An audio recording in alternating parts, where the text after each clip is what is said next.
so na ta juyin baya. Na manta komai take so a rayuwa. Na guje mata damuwa har magishin ruwa. Komai take so ne zan bata wata damuwa. Amma a yau ni ne ta sani a damuwa. Ta sani har ba na iya shayarwa.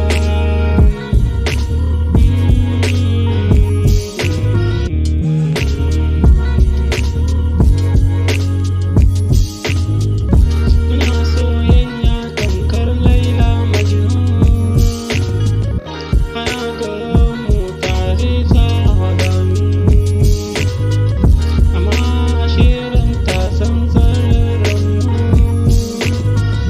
Ashe ni yarda shi ne ta sana uba. Ta da baki da zaɓinta cewa